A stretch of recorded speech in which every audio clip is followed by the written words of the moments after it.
السلام علیکم ناظرین، میں ہوں رامین سید اور آپ دیکھ رہے ہیں پروگرام ہو کیا رہا ہے۔ فیصل عباسی کی جگہ آج میں اس شو کی میزبانی کے فرائض سر انجام دے رہی ہوں۔ ہمارے ساتھ موجود ہے ارشاد احمد عارف صاحب اور سینئر قانون دان احمد اویس صاحب بھی ہمیں بطور مہمان آج جوائن کریں گے۔ امپورٹنٹ پوائنٹ آج کا یہ ہے کہ کے پی اور پنجاب الیکشنز کے حوالے سے جو از خود نوٹس لیا گیا تھا سپریم کورٹ کی جانب سے اور جو لارجر بینچ تشکیل دیا گیا تھا اس پر کچھ تحفظات کا اظہار کیا جا رہا تھا پی ڈی ایم کی جانب سے، اور آج ایک باقاعدہ درخواست دائر کر دی گئی ہے۔ اس درخواست میں یہ استدعا کی گئی ہے کہ فل کورٹ بنایا جائے مگر 2 ججز کے نام اس میں شامل نہ کیے جائیں، جبکہ 2 فاضل ججز کو اس میں شامل کرنے کا بھی مطالبہ کیا گیا ہے۔ ارشاد صاحب، آپ کو کیا لگتا ہے کیا قانوناً اور اخلاقاً کسی سیاسی جماعت کو یہ حق حاصل ہے کہ بینچ کے اوپر اعتراض عائد کیا جا سکے؟ اچھا، میرا خیال ہے یہ سوال تو ہم احمد اویس صاحب سے کریں گے جو قانون دان ہیں، سابق ایڈوکیٹ جنرل ہیں، لیکن جو میں بات کرنا چاہتا ہوں سیاسی جماعتوں کے حوالے سے، وہ امپورٹنٹ یہ ہے کہ ماضی میں بھی سیاسی جماعتوں نے سپریم کورٹ کو متنازع بنانے کی، تقسیم کرنے کی، کمزور کرنے کی جو کوشش کی، اس کا نتیجہ انہی سیاسی جماعتوں نے، سیاسی قوتوں نے، جمہوریت پرستوں نے خود بھگتا۔ سجاد علی شاہ صاحب کے ساتھ جناب نواز شریف صاحب نے اور مسلم لیگ کی حکومت نے جو کچھ کیا وہ ایک طاقت کا اظہار تھا کہ طاقت کے سامنے عدالت کو، قانون کو، سپریم کورٹ کو اور چیف جسٹس کو سرنگوں کیا جائے، لیکن نتیجہ 12 اکتوبر کو یہ نکلا کہ جو طاقت جس کے پاس تھی، حقیقی طاقت تھی، اس نے پھر پارلیمنٹ کو بھی اور جمہوریت کو بھی اور ہیوی مینڈیٹ کو بھی پاؤں تلے رون ڈالا، اور یہ کچھ بھی نہیں کر سکے، کیونکہ جب بھی کوئی بات یہ کرتے تھے تو جواب آتا تھا کہ آپ نے بھی تو یہی کچھ کیا تھا سپریم کورٹ کے ساتھ۔ تو قانون کی اگر حکمرانی نہیں ہوگی، آئین اور قانون کو اور ان کی تشریح کرنے والی عدالتوں کو آپ کمزور کریں گے تو اس سے جمہوریت بھی کمزور ہوگی، سیاسی جماعتیں بھی کمزور ہوں گی اور پارلیمنٹ جو ہے اس کی بھی وقت ختم ہوگی۔ میرا خیال اسی حوالے سے ہم سوال کرتے ہیں جناب احمد اویس صاحب، یہ فرمائیں کہ جو Muslim League, Peoples Party, J U I نے ایک درخواست پیش کی ہے اور 2 ججوں پر اعتراضات لگائے ہیں، پہلے کہ بینچ سے الگ کیا جائے، اب وہ کہتے ہیں جی فل کورٹ بنے تو اس میں 2 شامل نہ ہوں۔ ماضی میں کوئی ایسی روایت ہے کہ کسی فریق کی درخواست پر ججوں کو بینچ سے الگ کر دیا جائے اور اس کے بعد ان کی مرضی کا بینچ تشکیل پائے؟ احمد اویس صاحب۔ بسم اللہ الرحمن الرحیم۔ دیکھیے ایسی کوئی روایت نہیں ہے، آپ پوری تاریخ اٹھا کے دیکھ لیں، ایسی کوئی روایت نہیں ہے، نہ کسی لیٹیگنٹ کے کہنے کے اوپر، کسی پارٹی کے کہنے کے اوپر نہ تو بینچ تشکیل دیا جا سکتا ہے اور نہ ہی کسی کو اٹھایا جا سکتا ہے، کسی کو اس بینچ سے الگ کیا جا سکتا ہے۔ یہ بالکل ایسی کوئی روایت نہیں ہے اور یہ تو پرانا ان کا طریقہ کار ہے۔ آپ کو پتہ ہے کہ نون لیگ اور کیونکہ اس میں اتحادی جماعتوں میں جو کلیدی کردار ہے وہ نون لیگ کا ہے، اور نون لیگ میں بھی نواز شریف فیملی ہے۔ نواز شریف فیملی کی آپ نے روایات ابھی آپ نے خود بھی بتایا کہ 97 میں جب سجاد علی شاہ صاحب کا معاملہ چل رہا تھا اور انہوں نے ان کو کنٹیمپٹ نوٹس بھی دیا ہوا تھا، تو اس وقت انہوں نے کیا کیا، کیسے کانسپریسی کی، کیسے سپریم کورٹ کے تقدس کو انہوں نے پامال کیا۔ اور ایک میں آپ کو اور واقعہ بتا دیتا ہوں کہ جس سے آپ کو یہ اندازہ ہو جائے گا کہ کتنے فاشسٹ ان کے یہ لوگ ہیں اور یہ کیا کرنا چاہتے ہیں۔ وہ آپ کو یاد ہوگا کہ گوہر ایوب خان جی، گوہر ایوب خان جی، وہ فارن منسٹر بھی رہے، پھر وہ اسپیکر بھی رہے نیشنل اسمبلی کے۔ انہوں نے ایک کتاب لکھی ہے ان دی کوریڈور آف پاور جی، اس کتاب میں انہوں نے 97 کا واقعہ لکھا ہوا ہے اور اس میں ایک بڑا ہی ہلا دینے والا واقعہ ہے جو انہوں نے کوٹ کیا ہوا ہے انورٹڈ کوما کے اندر۔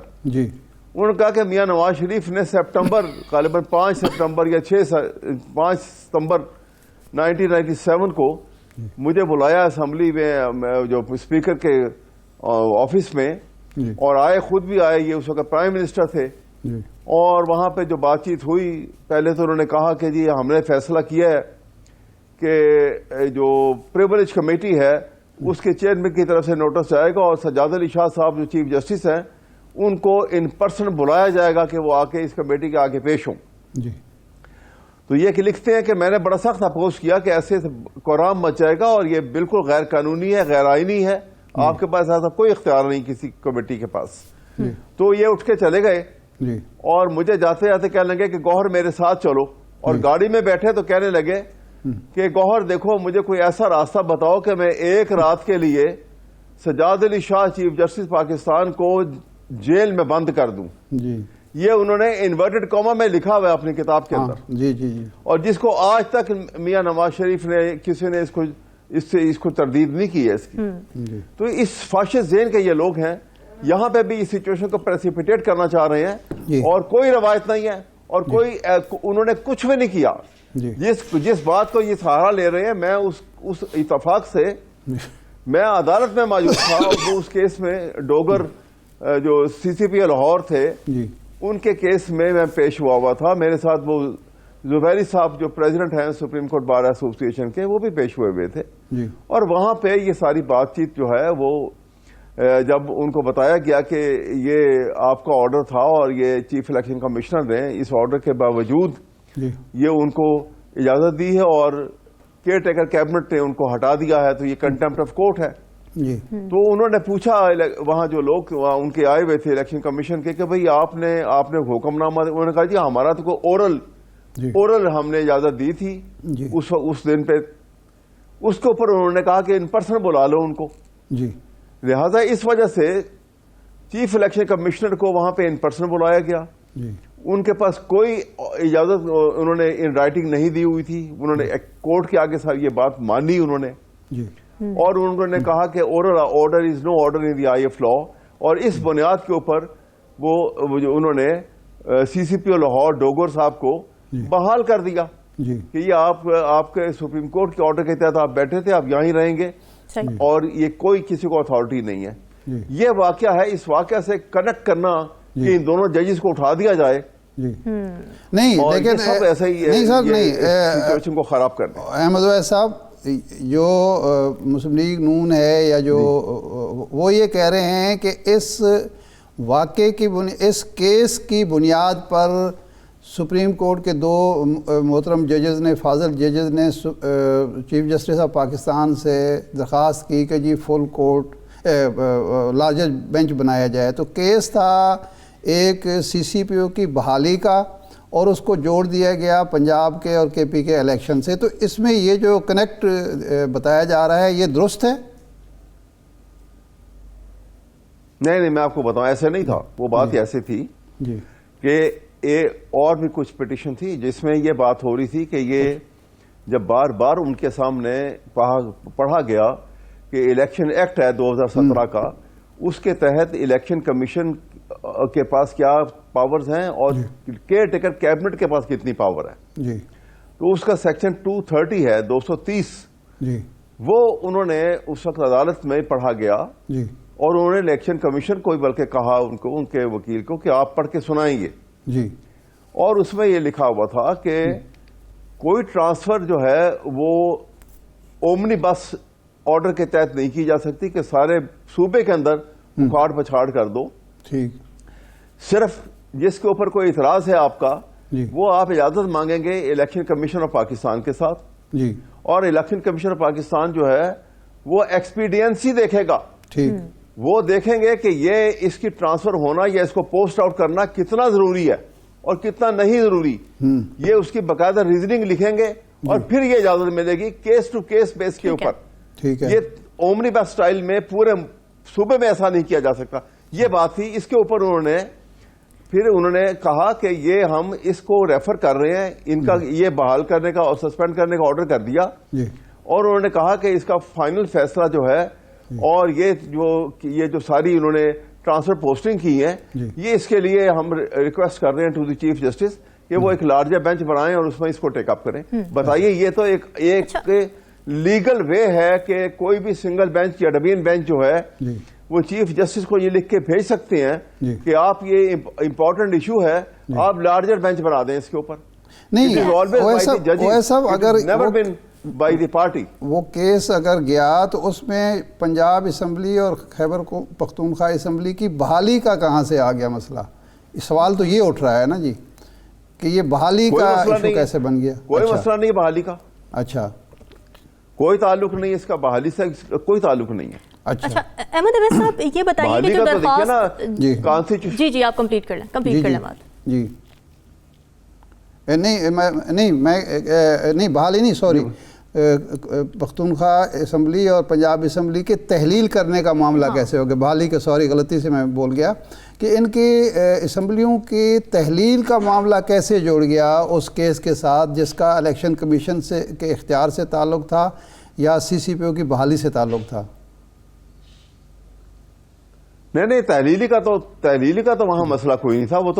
وہ تو مسئلہ صرف یہ تھا کہ آپ نے ایک بڑا جو ریلیونٹ کوسچن وہاں پہ آیا تھا ان سے جب چیف الیکشن کمشنر آئے تھے کہ آپ نے الیکشن کی ڈیٹ تو اناؤنس نہیں کی ہے، تو یہ کیئر ٹیکر کیبنٹ جو ہے یہ کس طرح سے اکھاڑ پچھاڑ کر سکتی ہے؟ پہلے تو آپ ڈیٹ اناؤنس کریں گے تو یہ اس کے بعد یہ فنکشن کرنا شروع کریں گے. اچھا یہ ایک اصولی بات ہے جو آئین کے تحت یہ ایک ڈسکشن کے دوران بات آئی تھی. اس سے بیونڈ کسی قسم کی نہیں. تحلیل تو کرنا جو ہے یہ تو چیف منسٹر کا یہ پریروگیٹو ہے اور اس کی ایڈوائس کے اوپر گورنر جو ہے اس کو کرنا لازمی ہے. اگر 48 آور میں نہیں کریں گے تو وہ اپنے آپ ڈیزالو ہو جائے گی. لیکن منصور علی شاہ صاحب اور عطر من اللہ صاحب یہ کہہ رہے ہیں کہ یہ بھی دیکھنا ہوگا کہ وہ تحلیل درست ہوئی ہے یا نہیں ہوئی. یہ بھی اب سوال اٹھ گیا ہے. جی ہاں، ایک سوال انہوں نے اٹھایا ضرور ہے، لیکن اس کا یہ سوال جو ہے یہ بالکل یہاں پر ریلیونٹ نہیں ہے، کیونکہ جو آئین کے اندر لکھا ہوا ہے اس میں کہیں پہ یہ نہیں لکھا ہوا کہ کوئی کنڈیشن لگائیں کہ ان کنڈیشن کے اندر وہ کریں گے اور ان کنڈیشن میں نہیں کریں گے. وہاں ہے کہ چیف منسٹر کو یہ پریروگیٹو ہے، اور اگر اعتراض ہوتا کہ اسمبلیاں غلط ریزالو ہوئی ہیں تو یہ اعتراض جو ہے وہ پنجاب اسمبلی کے ممبران کو ہوتا، یا کسی ممبر نے یا ممبران نے، یا اتنے بڑے تعداد میں جو ممبران تھے جو ایک پارٹی کے، وہ اپوزیشن کو چھوڑ دیجئے کہ وہ دوسری پارٹی کے، جو ان کی پارٹی کے حکومتی پارٹی کے جو ممبران تھے، کیا انہوں نے کھڑے ہو کے کہیں پر یہ اعتراض کیا ہے یا پروٹیسٹ کیا ہے کہ یہ غلط آپ نے ڈیزالو کر دی ہیں؟ تو جب ان کو اعتراض نہیں ہے، چیف منسٹر جنہوں نے ڈیزالو کی ان کو اعتراض نہیں ہے، تو how this proposition can be made out, اور اس کے اوپر ایک لیگل پروپوزیشن بنا کے اس کو ڈسکس کیا جا سکتا ہے. یہ اصولاً بات غلط ہے، اور میرے خیال میں یہ ایک ضمناً بات ہوئی ہے، اور یہ جب کیس اس کی ریگولر پروسیڈنگ منڈے کو شروع ہوں گی تو اس کے اوپر بحث جو ہے وہ میرا نہیں خیال کہ وہ آگے چلے. یہ بڑا اچھا آپ نے پوائنٹ کلیئر کر دیا. اچھا احمد اویس صاحب یہ بتائیے کہ کیا اس درخواست کا فیوچر آپ کیا دیکھ رہے ہیں؟ کیا یہ ریجیکٹ کر دی جائے گی جو آج دی گئی ہے فل بینچ بنانے پر، اور تحفظات برقرار رہیں گے؟ اگر ریجیکٹ ہوگی تو تحفظات تو برقرار رہیں گے جو سیاسی فریق اس درخواست کے اندر بھی ہیں. تو آپ کیا دیکھ رہے ہیں؟ پھر فیصلہ تو متنازع نہیں ہو جائے گا؟ پھر اس بینچ کے تھرو جو بھی فیصلہ آئے گا اس پہ سیاسی پارٹیز کھڑی ہو جائیں گی؟ بالکل بھی نہیں متنازع ہوگا. دیکھیں، کوئی فیصلہ جب آتا ہے ہائی کورٹ سے، سپریم کورٹ سے، کسی عدالت سے، تو اس لحاظ سے تو وہ متنازع ہی ہوتا ہے نا کہ ایک پارٹی مان رہی ہوتی ہے، ایک پارٹی اس کے فیصلہ کو آگے چیلنج کرتی ہے، تو متنازع تو وہ ہو ہی جاتا ہے. یہ اس بنیاد کے اوپر کسی لیٹیگنٹ کے کہنے کے اوپر نہ کسی جج کو اٹھایا جا سکتا ہے، اور اگر ایسا کیا گیا، مجبور کیا گیا، تو یہ سپریم کورٹ کی اختیارات میں مداخلت ہوگی، اور پاکستان کی اوورآل سوسائٹی کے اوپر اتنا ایڈورس ایفیکٹ ہوگا کہ جب قانون کی گرفت کمزور پڑ جائے، اور پرٹیکولرلی سب سے بڑی عدالت کی، تو پھر آپ دیکھیے گا کہ اس کے اثرات جو ہیں بڑے بھیانک ہوں گے، اور وہ سوسائٹی جو ہے it becomes free for all society. ٹھیک ہے، تو اس لیے ایسا کبھی ممکن ہو نہیں سکتا.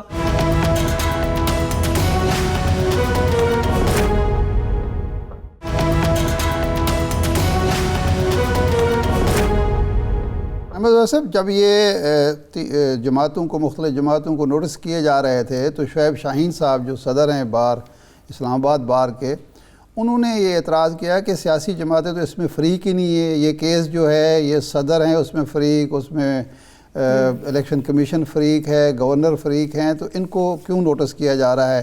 تو آپ سمجھتے ہیں کہ سیاسی جماعتوں کو نوٹس کرنا ٹھیک تھا، اور دوسرا یہ کہ اس سے کیس طوالت کا شکار نہیں ہوگا؟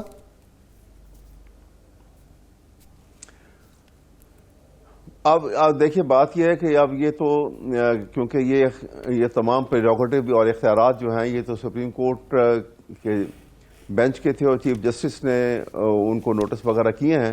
اس میں میں کامنٹس تو نہیں کر سکتا, لیکن یہ ضرور ہے کہ طوالت کا شکار ضرور ہو سکتا ہے, النس کہ وہ اس کے پراپوزیشن کو کنفائن کریں اس حد تک ہی جو ضرورت ہے, کیونکہ ڈیلے سے نہ صرف یہ کہ 90 ڈیز کے اوپر ایفیکٹ پڑے گا, بلکہ اس کو آگے بھی بہت سارے اس میں نئے ایشوز جو ہیں وہ کھڑے ہونے کا اندیشہ ہے, جس سے نقصان ہو سکتا ہے. کیونکہ مقصد یہ ہے کہ جتنی جلدی ایک ایسی حکومت آ جائے صوبوں کے اندر بھی اور نیشنل لیول کے اوپر بھی کہ جو اونرشپ کو قبول کرے. جب تک کوئی حکومت اونرشپ کو قبول نہیں کرے گی اور رسپانسبلٹی 5 سال کی نہیں لے گی, پاکستان کی اکنامکس جو ہے یہ اور خراب ہو جائے گی اور ہوتی چلی جا رہی ہے. آپ نے دیکھا, آپ کو ایک بات میں یہاں بڑا امپورٹنٹ بتاتا ہوں کہ جس دن عمران خان کے خلاف نو کانفیڈنس موشن آیا تھا تو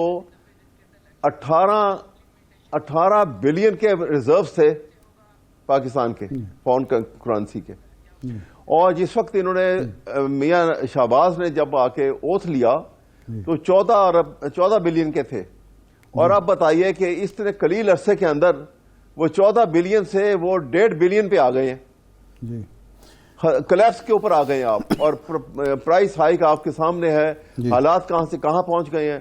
اور آپ منی بجٹ بھی ایک آ چکا ہے. یہاں ایک بڑی امپورٹنٹ بات آپ کے سامنے کہوں گا جو لمحہ فکریہ ہے ہر ایسے شخص کے لیے جو ذرا سا بھی سینس اس کے اندر ایک حساس دل ہے, وہ یہ ہے کہ آپ نے ایک منی بجٹ بنا کے اس میں کہہ دیا کہ پرائسز جو ہیں اب تو اور مہنگی ہو جائیں گے, مہنگائی اور بڑھ جائے گی, لیکن خیال نہیں کیا گیا 55% بلو پاورٹی لائن جو لوگ زندگی گزار رہے ہیں ان کا کیا بنے گا.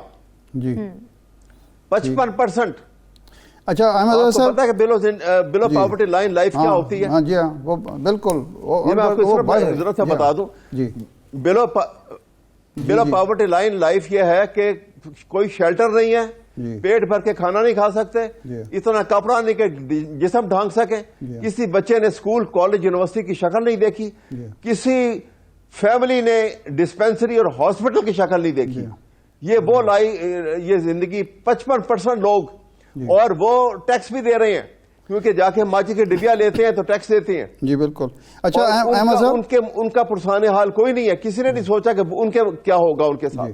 احمد صاحب یہ فرمائیں کہ اب ایک کمپین شروع ہو گئی ہے, وزیر خارج ہمارے جو وزیر دفاع ہیں وہ بول رہے ہیں, وزیر داخلہ بول رہے ہیں, مریم نواز صاحبہ بول رہی ہیں, وزیر اعظم کے معاونین خصوصی بول رہے ہیں. کیا موجودہ عدلیہ جو ہے وہ اس دباؤ کا شکار ہوگی, یا آپ مطمئن ہیں کہ وہ آئین اور قانون کے ساتھ کھڑی ہوگی اور ہم عوام مطمئن رہیں کہ آئین کا بول بالا ہوگا؟ بالکل, پاکستان کے آئین کا اور قانون کا بول بالا ہوگا. عدلیہ اپنے مضبوط پاؤں کے اوپر کھڑی ہوگی, اور یہ جس انداز میں یہ گفتگو کر رہے ہیں, پریشرائز کرنے کی کوشش کر رہے ہیں, مجھے واضح یقین ہے.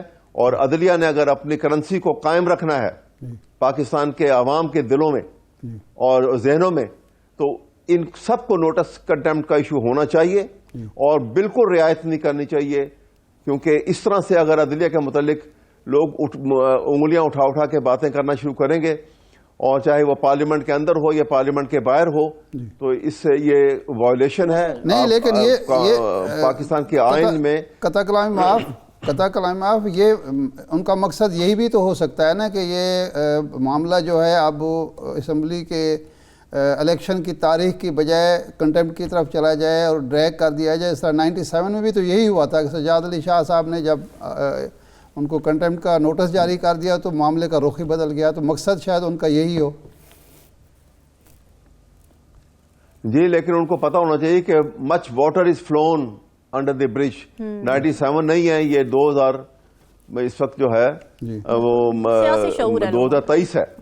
اچھا, اب بہت گزر چکا ہے. تھوڑا سا دوسری طرف سیاسی معاملات کی طرف بھی آتے ہیں. یہ بتائیں کہ یہ جو جیل بھرو تحریک شروع ہوئی ہے, رضاکارانہ گرفتاریاں دی ہیں لیڈران کرام نے پی ٹی آئی کے, تو اب ان کی طرف سے درخواستیں دی جا رہی ہیں. اسد عمر صاحب کی اہلیہ نے درخواست دے دی, زین قریشی صاحب نے درخواست دے دی کہ جی ہمیں حقوق دیے جائیں, مراعات دی جائیں. یہ وہ جب آپ رضاکارانہ گرفتاری دیتے ہیں تو دستبردار ہوتے ہیں مراعات سے, حقوق سے.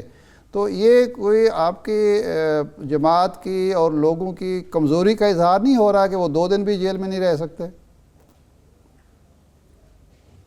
نہیں، بالکل بھی نہیں. دیکھیے بات یہ ہے کہ ہم ساری سٹرگل کیا کر رہے ہیں، ہماری ساری سٹرگل ہے قانون کی بالادستی کے نظام کو قائم کیا جائے، جی، آئین کی حکومت قائم کی جائے. جی. اب اگر آئین کی حکومت آپ نے قائم کرنی ہے جی. اور آئین کی بالادستی ہونی ہے، منوانی ہے پاکستان میں، تو جو فنڈامنٹل رائٹس جو ہیں، جو پاکستان کے آئین میں جن کا تحفظ کیا گیا ہے ایک کامن مین کے لیے، جی، تو وہ اس میں وہ ڈیفرینشیٹ تو نہیں کرتے ہیں کہ ایک آدمی اگر گرفتار ہو کے جیل میں چلا گیا اول تو یہ کسی مورل ٹرپیچوڈ کے آفینس میں نہیں گئے ہیں، لیکن کوئی بھی ہو، وہ فنڈامنٹل رائٹس جو ہیں اس سے تو آپ اس کو نکال نہیں سکتے ہیں، جی، وہ اس کے اوپر بھی انفورس ہیں.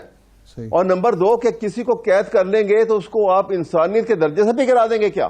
صحیح، وہ جو آئین تحفظ دیتا ہے، جو آئین آپ کو حقوق دیتا ہے، بنیادی حقوق، ان کے لیے اگر وہ آ کے کہتے ہیں کہ جناب ہمیں یہ حقوق جو ہے ہمیں ڈینائی کیے جا رہے ہیں، تو اس سے ان کی اس اسٹرگل کے اوپر کوئی اثر نہیں پڑتا. بالکل ٹھیک ہے. اچھا حامد رویس صاحب یہ بتائیے گا، ذرا پچھلی جو ہم بات کر رہے تھے اسی سے دماغ میں میرے کوشچن یہ آ رہا ہے کہ اگر ماضی میں اگر ہم دیکھیں، کیا ہمیں اس طرح کی مثالیں ملتی ہیں کہ اگر ایک بینچ متنازع ہو رہا ہو تو رضاکارانہ طور پر جو ججز جن پر بات ہو رہی ہو وہ رضاکارانہ طور پر اس سے علیحدہ ہو جائیں؟ کیا اس طرح کی مثالیں ملتی ہیں اور کیا ایسا پاسبل ہے اگر اس کیس میں دیکھا جائے؟ دیکھیے نا، نہیں بالکل بھی نہیں. ایسا اگر ہوگا تو یہ سپریم کورٹ کی ساکھ جو ہے وہ بالکل بنیا میٹ ہو جائے گی. ان کے اوپر الزام کیا ہے؟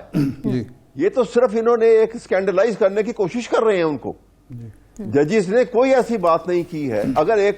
اگر بینچ نے یہ کہہ دیا ان کو کہ آپ نے الیکشن کی ڈیٹ دی نہیں ہے، کیئر ٹیکر گورنمنٹ جو ہے فنکشن کیسے کر سکتی ہے اور اکھاڑ پچھاڑ کیسے کر سکتی ہے، تو اس میں کیا غلط بات کی انہوں نے؟ اگر وہ یہ کہہ رہے ہیں آخری سوال احمد وحید صاحب، یہ جو اس وقت لاہور ہائی کورٹ بار کا الیکشن ہوا ہے، حامد خان گروپ کی جیت جو ہے، یہ حامد خان گروپ کی مقبولیت ہے یا کوئی خاص نیریٹو تھا جس کی وجہ سے وکلاء کی بھاری اکثریت نے ان کے گروپ کو کامیاب کرایا ہے، لینڈ سلائڈ وکٹری دی ہے؟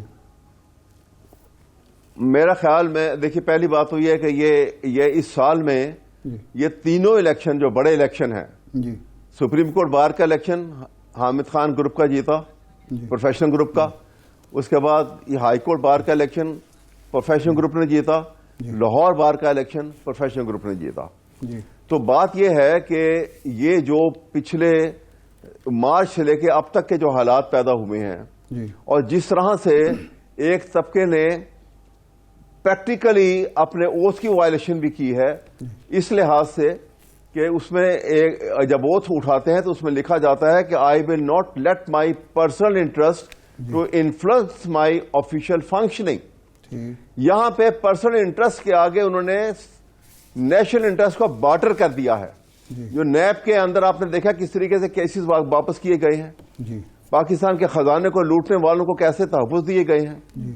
تو لوگوں میں یہ احساس بڑھ گیا ہے، وکلاء میں بالخصوص، کہ اب قانون کی بالادستی کے نظام کو لانے کے لیے آپ بالکل اس گروپ کو سپورٹ کریں، ان لوگوں کو سپورٹ کریں جو بنیادی طور کے اوپر اور کمٹمنٹ کے ساتھ قانون کی بالادستی کے نظام کو لے کے چلتے ہیں اور چلتے رہے ہیں اور اسٹرگل کرتے رہے ہیں. یہ وجہ ہے کہ یہ گروپ جیتا ہے. بالکل ٹھیک ہے. بہت شکریہ احمد اویس صاحب ماہر قائد ساتھ موجود تھے. ناظرین ڈسکشن کا سلسلہ جاری ہے، یہاں وقت بریک کا. Stay with us.